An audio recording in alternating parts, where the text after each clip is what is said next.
viens à toi. Amen, merci beaucoup. Bonjour, vous allez bien? Oui. Super. Et vous, sur le net, vous allez bien aussi, j'espère? En tout cas, on prie pour vous tous les jours. Et surtout le mercredi matin à 5h30, toute la communauté est réunie, on prie pour vous. Je voudrais vous faire une lecture dans Matthieu, chapitre 15, versets 8 et 9. Matthieu 15, 8, 9. Ce peuple m'honore des lèvres, mais son cœur est éloigné de moi. C'est en vain qu'il m'honore en enseignant des préceptes qui sont des commandements d'hommes. Déjà au temps de Jésus, dans la religion, il y avait des commandements d'hommes. Mais ça ne s'est pas arrangé. Aujourd'hui, c'est un jour important pour moi. Il y a 57 ans,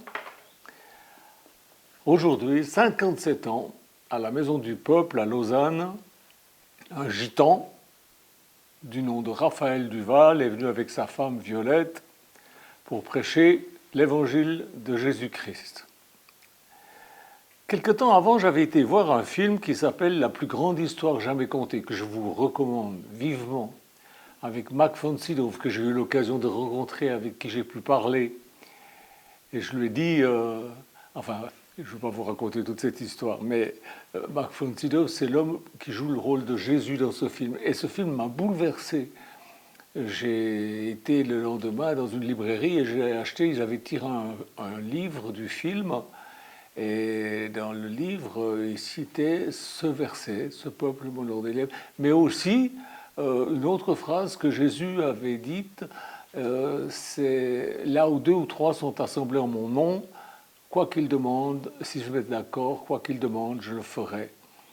Et avec un copain qui s'appelle Daniel Sigenthal, qui est parti vers le Seigneur maintenant, je salue son épouse au passage, salut. On était étonnés de voir ça, cette écriture dans la Bible. On a dit, mais est-ce que vraiment c'est dans la Bible? En tout cas, c'était dans le livre. Alors on a décidé, en tant que bons protestants de l'Église nationale, on avait tous une Bible, donc on a chacun pris notre Bible, et puis tous les soirs, on en lisait un bout. Et le 18e soir, on a lu que Jésus avait véritablement dit que, quoi qu'on demande, si on se met d'accord à 2 ou 3, eh bien, on est exaucé. Alors on a commencé à prier pour ceci, pour cela, et on a été exaucé. On a essayé 1 fois, 2 fois, 3 fois, puis comme ça marchait toujours, on a commencé à ameuter tous les copains, toutes les copines, et puis on a commencé à faire des réunions. Mais alors c'était rigolo parce qu'on voulait être 2 ou 3, pas plus. Parce que la Bible disait, là où 2 ou 3 sont assemblés en mon nom, je suis au milieu d'eux. Vous voyez, j'étais déjà, c'est écrit comme ça, donc il ne faut pas faire autrement. Voilà, j'exagère un petit peu là. Mais j'avais déjà ce trait de caractère. C'est écrit comme ça, c'est comme ça que ça doit se faire. Et puis le pasteur Gander, qui doit être décédé maintenant, a été bouleversé. Il y a eu comme un réveil dans le village. C'était extraordinaire. Et puis,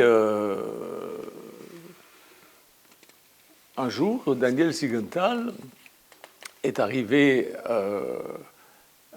à la maison. Enfin, ça devait être à peu près 12h30. Et puis, il est arrivé donc chez nous, on était encore à table, et puis il me dit « Ah, Michel, tu ne te rends pas compte, j'ai entendu à la radio, c'était Radio Sautan en Suisse, je ne sais pas si ça existe encore, Radio Sautan. Il y a un gitan, Raphaël Duval, qui parle, il a été interviewé par Michel Deneria. C'est un monsieur que j'ai eu l'occasion de rencontrer aussi, et que j'ai remercié d'avoir invité. Je l'ai remercié de l'avoir invité, Raphaël. Il dit, tu te rends compte, Danny Sigenthal me dit, tu te rends compte, il croit comme nous, que là où 2 ou 3 sont assemblés en mon nom, Jésus est au milieu de nous et qu'il répond aux prières. Moi, il faut qu'on aille voir ce mec. Je dis, oh ben d'accord, on va y aller. Donc on avait prévu une surprise partie à l'époque, c'était des surprises, des surbooms, on appelait ça. C'est-à-dire on avait un tourne-disque, on passait des disques, puis on dansait avec entre copains, copines, et puis c'était sympa quoi. Et puis On a dit non, on n'y va pas, on supprime cette réunion, cette surboom, puis on va aller voir ce gitan. Donc on était allé voir. Et puis j'étais assis au fond de la salle de la Maison du Peuple à Lausanne avec Daniel Sidenthal, évidemment, qui était mon meilleur ami, avec Charlie Muller, qui était aussi mon meilleur ami. J'avais beaucoup de meilleurs amis, hein, mais ces deux-là particulièrement. Et puis Claire-Lise Chapuis, une copine que j'avais à l'époque. C'était des amis d'école. J'avais 18 ans. 18 ans. Et donc nous avons écouté ce qui se passait. Nous avons été très étonnés de voir qu'il y avait à peu près 600 personnes qui étaient là et qui étaient très enthousiastes. Ça n'avait rien de religieux, les gens parlaient fort, c'était très vivant, c'était bizarre, ça faisait drôle pour nous. Et en tant que protestant de l'Église réformée suisse, n'est-ce pas, c'est l'Église nationale, c'est-à-dire que nos impôts payent les pasteurs en Suisse.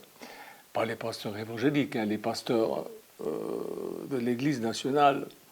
Eh bien, on avait l'habitude à un silence pesant et puis à des sermons bien construits.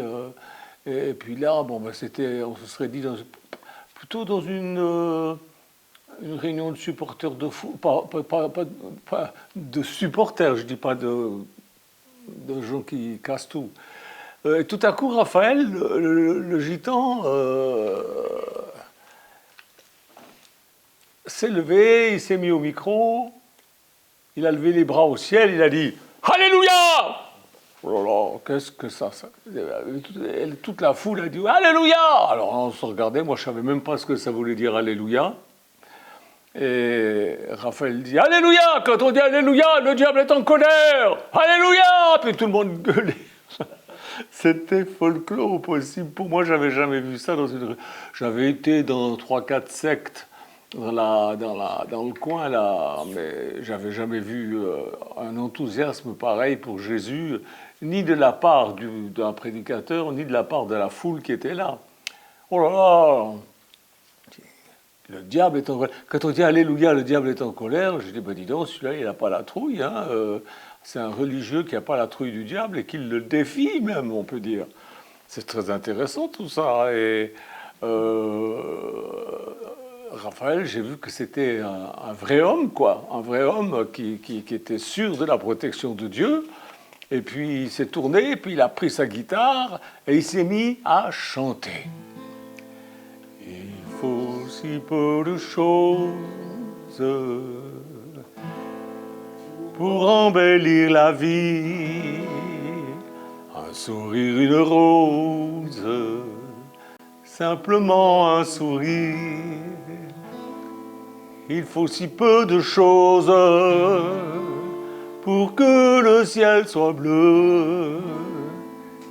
Il suffit que Dieu pose un bleuet dans les cieux. Il chantait beaucoup mieux que moi. Il avait la voix la voix d'Henri Salvador. Ça, c'est pour moi, c'était magnifique. J'écoutais ça, c'était superbe. C'était pas religieux du tout. C'était pas, je veux dire, c'était pas poussiéreux. Quoi qu'il y a des cantiques dans l'Église nationale suisse qui sont magnifiques, des cantiques de la Réforme qui sont tout à fait magnifiques, les paroles sont magnifiques et tout, mais c'était très ancien, alors que là c'était très jazz, pour ainsi dire, c'était la musique tzigane. Et puis il y a d'autres gitans qui sont arrivés, ils ont pris des guitares et ils ont commencé à chanter des chants à la mode tzigane, c'était formidable. Et puis, il a pris sa Bible, et puis, il a lu le texte que je vous ai lu dans Matthieu 15, 8, 9. « Ce peuple m'honore des lèvres, mais son cœur est éloigné de moi. C'est en vain qu'il m'honore en enseignant des préceptes qui sont des commandements d'hommes. »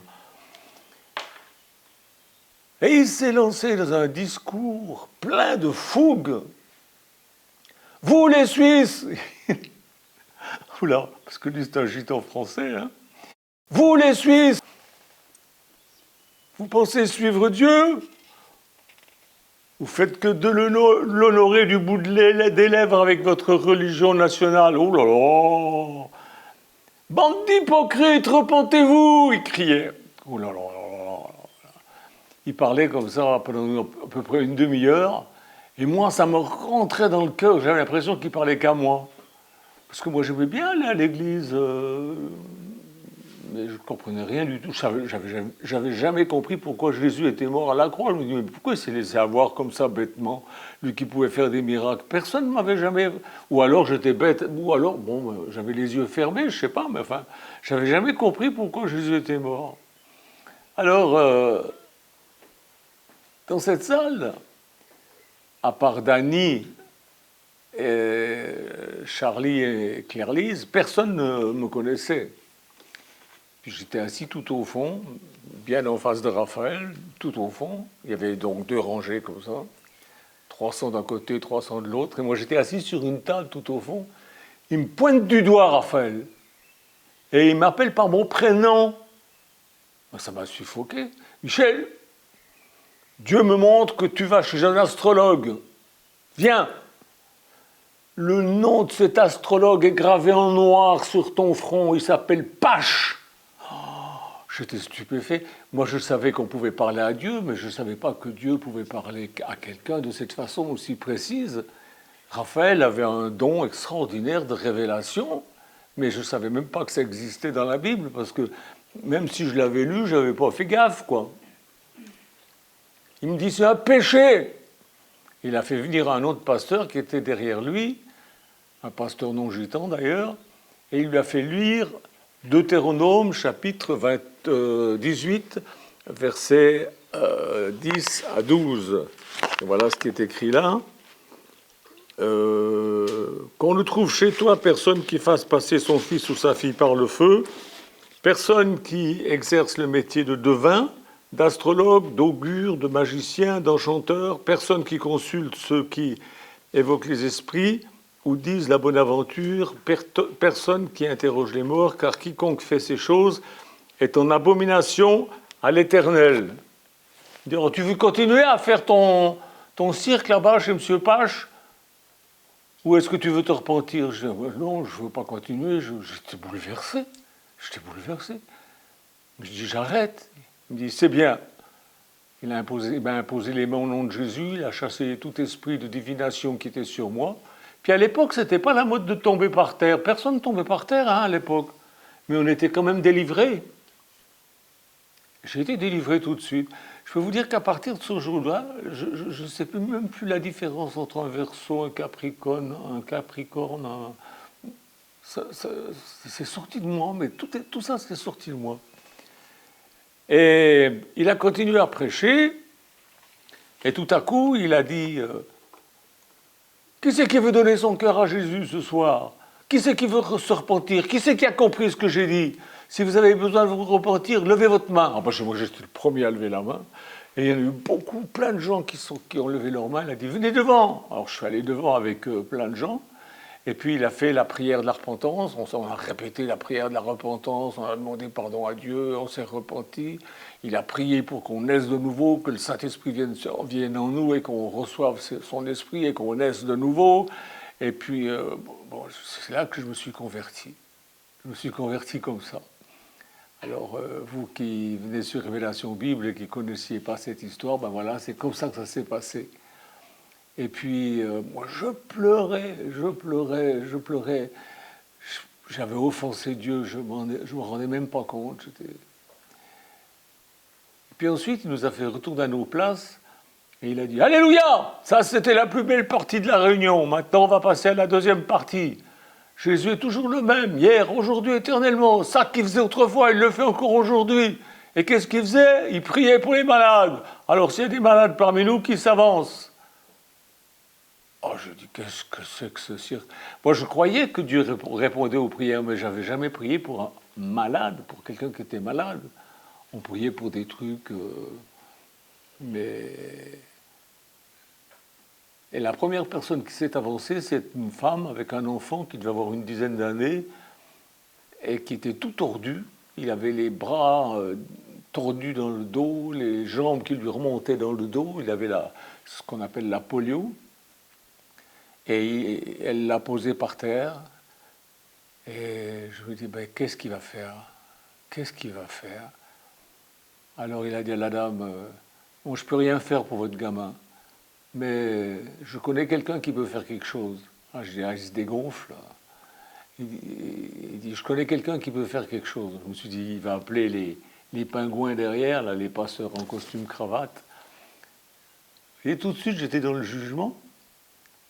Mais il dit, je connais quelqu'un, c'est Jésus. Vous connaissez Jésus? Puis il lui dit, oui, je suis catholique. Il dit, je m'en fous, puis Dieu aussi s'en fout. Ce qui compte, c'est est-ce que vous croyez la parole de Dieu, la Bible, est-ce que vous la mettez en pratique? Cette femme se met à pleurer, elle dit, oui, j'ai levé la main tout à l'heure quand vous avez fait l'appel, je suis venu devant pour la prière. Bon, ah ben c'est bien. Écoutez, madame, allez dans l'allée, marchez comme ça. Alors, elle lui tourne le dos, puis elle marche. En fait, elle venait comme si elle venait à ma rencontre, avec les épaules baissées, comme ça, elle pleurait. J'étais en colère, je disais, mais qu'est-ce qu'il fait? Mais qu'est-ce qu'il fait? Il est fou. Et il a mis un genou par terre, Raphaël. Il a posé une main sur le gamin. Il a dit, esprit de paralysie, quitte ce corps, au nom de Jésus, je te commande. Amen. C'est tout. C'est tout. Pas de cirque, pas de... Il a pris le gamin, il l'a jeté en l'air. Le gamin, il s'est déplié, il s'est retrouvé sur ses deux pieds et il a couru dans les bras de sa maman. J'étais là, j'ai vu ça. J'ai vu ça. Et quand j'ai vu ça, j'ai su que ma vie ne serait plus jamais la même. Jésus était vivant et il le prouvait. Mais je ne me suis pas converti parce que j'ai vu des miracles, je me suis converti parce que j'ai compris que j'avais offensé le cœur de Dieu. C'est après que j'ai vu les miracles. Et puis, il a continué, il a prié pour des aveugles qui retrouvaient la vue, des paralytiques, il les faisait courir autour de la salle avec leurs béquilles comme ça. Il y avait les familles qui couraient avec derrière en poussant des gueulets, Alléluia. Moi, je gueulais, Alléluia, je disais Alléluia, je ne savais même pas que ça voulait dire gloire à Dieu, mais je faisais comme tout le monde. Parce que je savais bien que c'était pas mal de dire Alléluia, puisqu'il le disait. Et puis le soir, je suis rentré donc avec Dany, Charlie, Claire-Lise, j'avais l'impression de marcher à 1 mètre du sol. Et j'ai réveillé ma mère, mon frère, j'aurais parlé de ce que j'avais vu, de ce que j'avais vécu. Et le lendemain, je les ai emmenés à la réunion, j'ai téléphoné à tous mes copains. 100 copains sont venus à la réunion, ils sont tous convertis. C'était fantastique. Et le troisième soir, il y avait toujours des miracles tous les soirs. Et on était content d'emmener les gens à la réunion parce qu'on était sûr qu'il allait se passer quelque chose. Le troisième soir, on était toujours assis au fond sur la table parce que moi j'avais repéré le truc, quand on est assis au fond, on voit tout ce qui se passe. Quand on est tout devant, on ne voit pas tout ce qui se passe. Donc on faisait bien attention d'être bien assis sur le fond de la salle. Et Claire-Lise, elle me dit, t'as vu ce monsieur, il a 2 béquilles, mais il n'y a personne pour l'aider.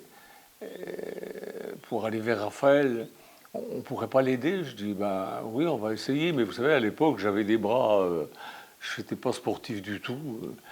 Et puis, quand on a voulu essayer de le lever, on s'est aperçu qu'il était gros, et puis en plus, il avait la maladie de Parkinson, et il tremblait comme ça, il tremblait comme ça. Je dis, si on essaye de le porter jusque là-bas, on risque de le laisser tomber. Puis avec tout le désordre qu'il y a dans cette réunion, les gens qui couraient partout, en criant Alléluia, les paralytiques avec leurs béquilles. Je dis, c'est pas possible, on va le laisser tomber, ça va être pire. Puis Claire-Lise, elle me regarde dans les yeux, elle dit, mais t'es croyant? Je dis, ben oui. Raphaël, il a dit, ceux qui croient en Jésus, ils imposaient mon malade, les malades sont guéris, qu'est-ce que t'attends? Ça m'a paru logique. Ça m'a paru d'une logique imparable. Et je dis, ben oui, après tout. Alors j'y impose les mains au nom de Jésus. J'ai chassé l'esprit de paralysie. Et puis j'ai fait comme Raphaël, j'ai enlevé les béquilles, je les ai jetées par terre. Et lui, il a fait... Il a failli tomber. Enfin, heureusement, il y avait une colonne qui était là. Il s'est affalé sur la colonne. Et moi, j'étais vexé parce que j'ai dit, mais pourquoi est-ce que Dieu ne me répond pas? Pourquoi il répond à ce gitan qui a le nez au milieu de la figure comme moi, et pourquoi il ne répond pas à ma prière? Il a dit, quiconque demande, j'ai demandé, j'ai imposé les mains, j'ai fait ce qui est écrit. Qu'est-ce que c'est que cette histoire? J'ai pris le bonhomme. Alors là, vous savez, quand je suis un petit peu en rogne, ça me décuple les forces. J'ai pris le bonhomme à bras-le-corps et je l'ai porté, j'ai poussé les gens avec mes pieds et je l'ai sorti de la salle. Et puis, j'ai marché un bout, puis sur la droite, il y avait des escaliers. Vous pouvez aller voir à la Maison du Peuple, ils existent toujours, ces escaliers. Il y avait des escaliers qui descendaient comme ça. Je l'ai placé devant l'escalier, je dis, Jésus, je ne peux pas faire mieux que ce que j'ai fait. Je l'ai fait de tout mon cœur, maintenant, c'est à toi de faire ton boulot. Guéris-le, au nom de Jésus. Amen. Puis je l'ai poussé dans l'escalier. Faut pas faire ça, hein. Mais moi, je l'ai fait dans la fougue de ma jeunesse, de ma nouvelle foi. J'avais 18 ans, j'étais un peu inconscient. Mais c'était quand même de la vraie foi.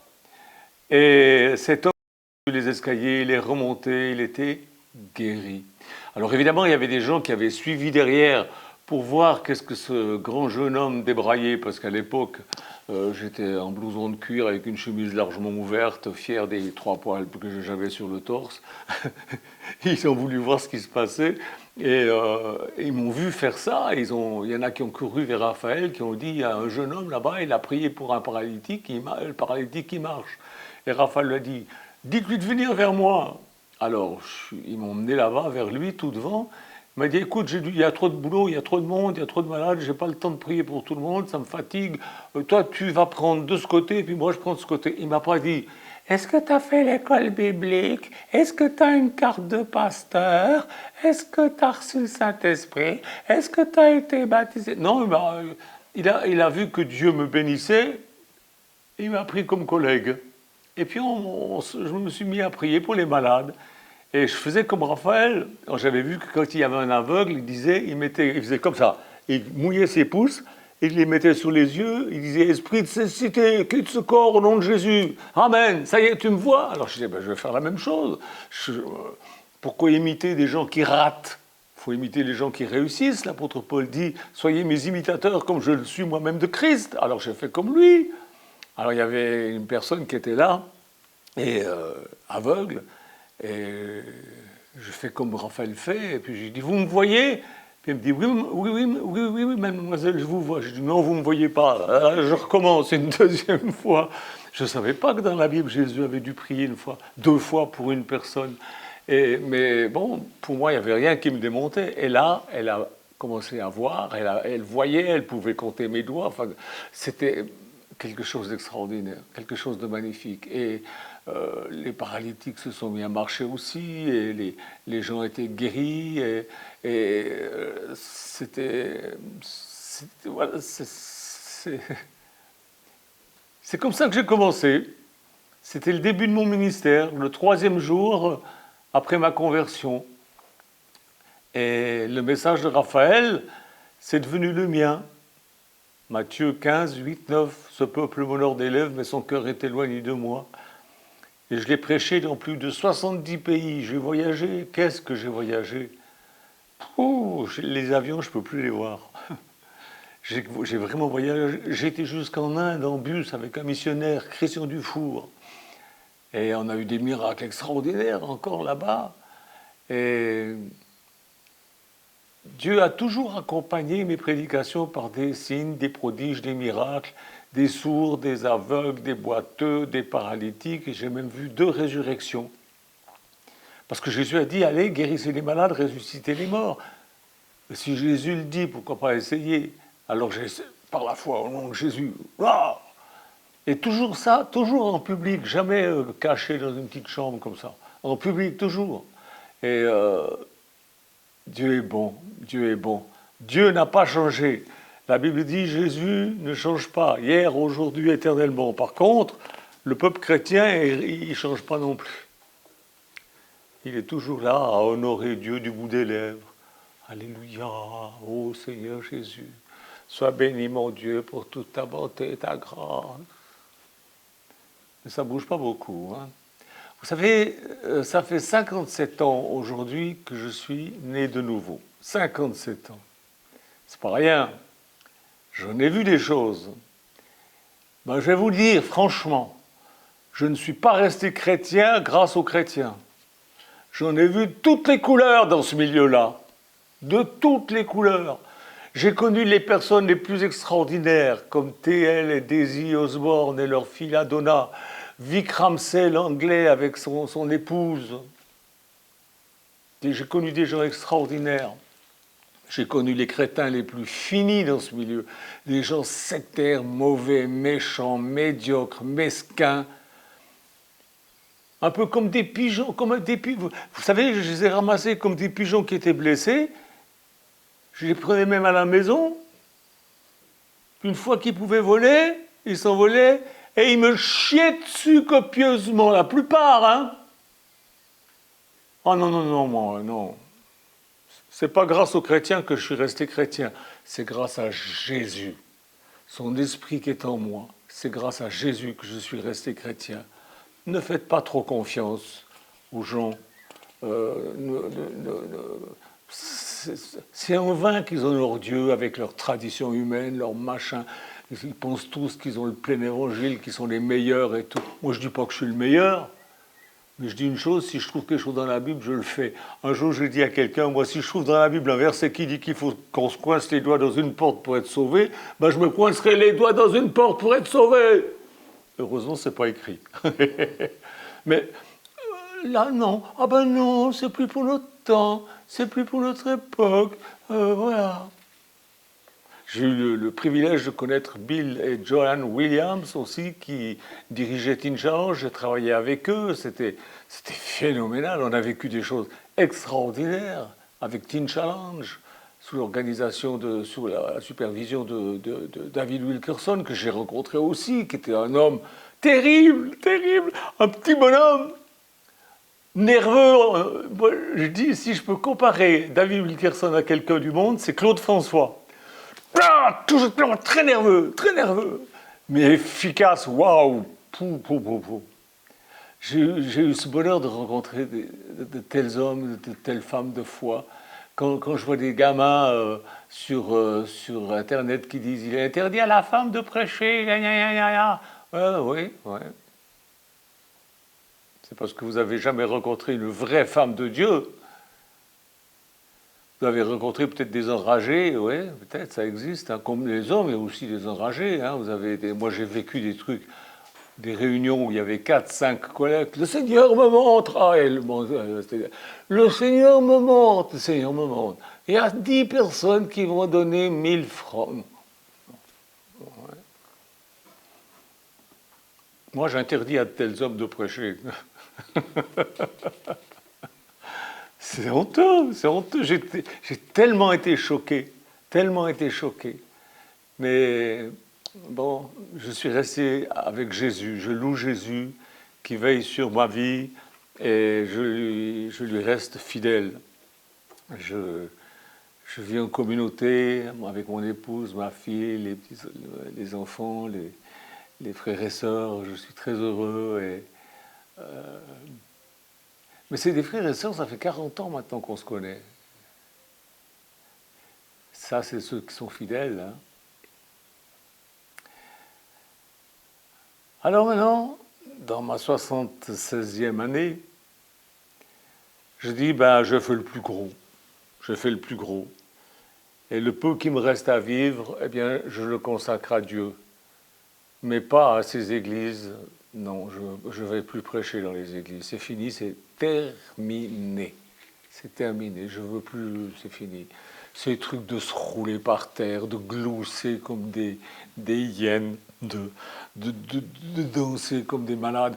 C'est parce qu'ils sont en mal de boîte de nuit qu'ils dansent comme ça dans leurs églises. C'est pas possible. J'ai même vu une église.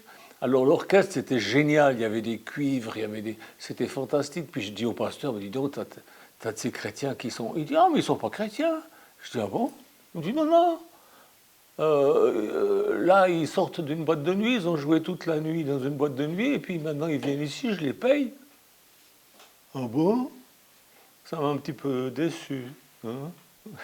C'est incroyable, j'en ai vu un qui m'a dit... c'était au Cameroun. J'arrive dans le... C'était à Yaoundé, je crois. J'arrive dans l'aéroport et je vois des manchettes de journaux. Les PD sont parmi nous. Ah bon? Je dis, qu'est-ce que c'est ça? Ouais, le pasteur, il me dit, Dieu est en train de nettoyer le pays. Il élimine les PD. Alors, qu'est-ce que c'est? Alors, j'ai acheté un ou deux journaux, parce que j'ai dit, les frères et sœurs à la communauté ne vont jamais croire que c'est vrai. Et dans le journal, il y avait les noms et les adresses des hommes soupçonnés d'homosexualité. Et vous savez ce que les gens faisaient? Ils allaient les chercher et les brûlaient sur la place publique. Ils les filmaient. J'ai des vidéos, je ne peux pas les mettre sur Facebook. On me supprimerait la vidéo. Ils leur mettent des pneus autour et ils leur foutent le feu. Et les chrétiens autour, Alléluia, Alléluia, le Seigneur est en train de nettoyer notre pays. Et ce pasteur, il me dit, ouais, il faudrait que tu ailles à la radio, j'ai pris rendez-vous pour que tu dises que Dieu est en train de nettoyer notre pays et que tu es venu pour participer. Je dis, jamais je dirais une chose pareille. Dieu est venu pour des pécheurs, il n'est pas venu pour des... Bien sûr que l'homosexualité c'est un péché, mais il n'y a pas que ça, la gourmandise aussi, hein. Et le commérage aussi. Bon, enfin voilà. Je dis jamais je dirais ça. Donc j'ai parlé, j'ai dit voilà, qui que vous soyez, venez à la réunion et je prêcherai l'évangile et vous pourrez faire la paix avec Dieu et recevoir une vie transformée et tout. Et le pasteur, et j'ai prié pour un malade qui était paralytique, j'ai la photo, et qui était guéri. Là, il avait ses béquilles comme ça, terminé guéri. Je me suis tourné vers le pasteur, je lui ai dit, tu vois ça? Je devais rester une semaine. Demain, je fous le camp, je reste pas là-dedans, je reste pas dans ton truc là. Non, je fous le camp. Et j'ai bien fait attention de ne pas retourner dans le même hôtel où j'étais, parce que je me suis dit, ils sont capables de venir pour m'égorger, ces malades. Et puis j'ai foutu le camp. Non, mais c'est quoi ça? Alors, vous allez me dire, oui, mais ça, c'est des cas exceptionnels. Bon, je suis allé en Inde avec Christian Dufour, un missionnaire. On arrive à l'église où je devais prêcher, puis on avait emmené quelques personnes du village où Christian Dufour vivait. Eh bien, les pasteurs de cette église ont dit, on ne veut pas de ces gens, c'est des sous-castes. Ce n'est pas des êtres humains, on n'en veut pas. Je dis, ah bon, vous n'en voulez pas? Ben, vous ne m'aurez pas non plus. Puis vos malades, ben, ils resteront malades et ce sera votre faute et vous aurez des comptes à rendre à Dieu. Oh, frère, j'entends, faites pas ça. Je dis, laissez-les rentrer, sinon moi je ne rentre pas. Ils les ont laissés rentrer. Il y a eu des conversions, il y a eu des guérisons et tout, puis je ne suis pas retourné, c'est tout. Des trucs comme ça, mais j'en ai connu. Moi, c'est grâce à Jésus que je suis chrétien. C'est grâce à Jésus que je suis resté chrétien. Alors je ne dis pas ne pas aller dans les églises. Je dis, vous qui êtes chrétiens, qui n'allez plus dans les églises parce que vous êtes dégoûtés, vous connaissez bien quand même 2 ou 3 chrétiens avec qui vous pouvez vous réunir et prier. Priez ensemble, écoutez mes messages sur la Révélation Bible. Hein? Là où 2 ou 3 sont assemblés en mon nom, il est au milieu de vous. Il est au milieu de vous. Je suis fatigué, mais je suis heureux.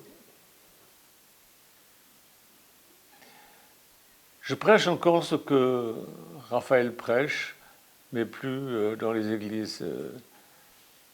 Ces derniers jours, 2918 personnes se sont inscrites encore sur la page Révélation Bible. C'est bien. C'est bien. Vous êtes 2918 personnes de plus à venir m'écouter maintenant tous les vendredis et le dimanche. C'est bien, Dieu vous bénisse. Mais je suis fatigué. Bon, j'ai quand même 76 ans. Je suis fatigué, mais je suis heureux. Je n'ai pas trahi Raphaël. Je n'ai pas trahi son message. Le 21 juin 2013, j'étais encore avec Michou, mon épouse, j'étais encore chez Raphaël et Violette, parce qu'on y allait tous les 10-15 jours.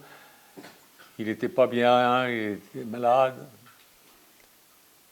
Et il était en train de se mourir. Mais même à l'hôpital, il priait pour les malades qui ont été guéris. Une infirmière qui avait une scoliose qui a été guérie. C'était un homme de Dieu. Un homme de Dieu. Et le 21 juin 2013, on a prié ensemble encore avec Michou et moi et Violette. Et le lendemain, le 22 juin 2013, il est parti avec Jésus, son sauveur, son maître. Et je peux vous dire, il me manque beaucoup. Osborne est parti, Vic Ramsey est parti. Je n'ai plus de nouvelles de Bill Williams, je ne sais pas s'il est encore de ce monde, je ne sais pas. Mais je sais que tous ceux qui sont partis, je vais les rejoindre bientôt. Oh Seigneur, le plus vite possible. Quand je vois ce monde pourri, je me dis, voilà, j'ai plus envie de vivre là-dedans, j'ai envie d'aller vers mon Seigneur. J'aime Jésus, pourquoi est-ce que... Non, franchement, bon, il y a encore des choses que j'aime dans ce monde. Par exemple, hier, c'était des anniversaires, Philippe nous a préparé des super bonnes pizzas, on ne s'ennuie pas dans la communauté, hein. J'aime encore beaucoup de choses, mais je ne suis pas dépressif, hein, pas du tout, mais je me réjouis de partir vers Jésus, vraiment, vraiment, vraiment. Je sais que je vais le retrouver, mon Raphaël. Alléluia! Quand on dit Alléluia, le diable est en colère.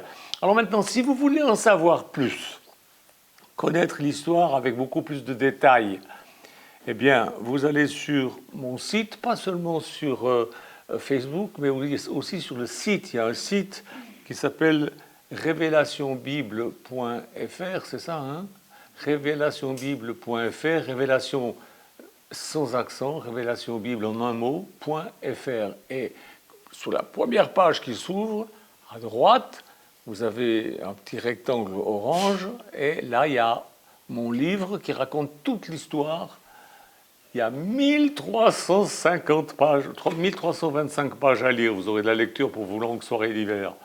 Et vous saurez tout. Vous apprendrez aussi des choses. Parce que si on ne sait pas, ben, on reste des gens qui murmurent, qui louent Dieu du bout des lèvres et tout. Mais quand on apprend, on sait ce qu'il faut faire. Et ce livre, il vous aidera beaucoup, je suis persuadé. Je ne l'ai pas écrit juste pour faire joli, je l'ai écrit pour que vous le lisiez et que vous appreniez des choses afin que vous puissiez les refaire. Jésus a fait la même chose, il a dit à ses disciples, instruisez les nations, et les disciples ont écrit un bouquin qu'on appelle le Nouveau Testament.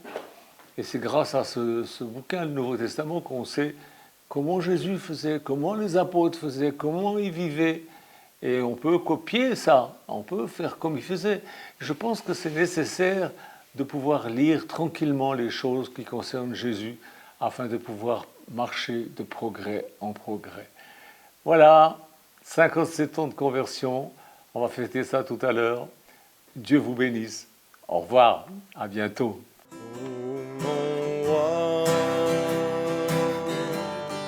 Je viens à toi.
Mon cœur est bien petit face à ta gloire,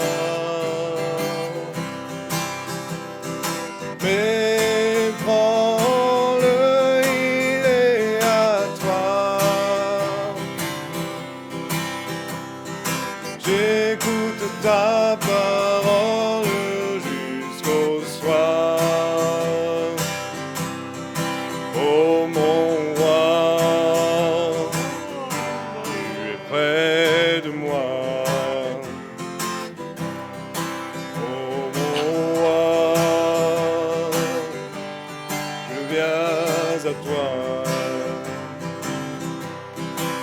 Oh mon roi, je viens à toi. Tu m'as donné la vie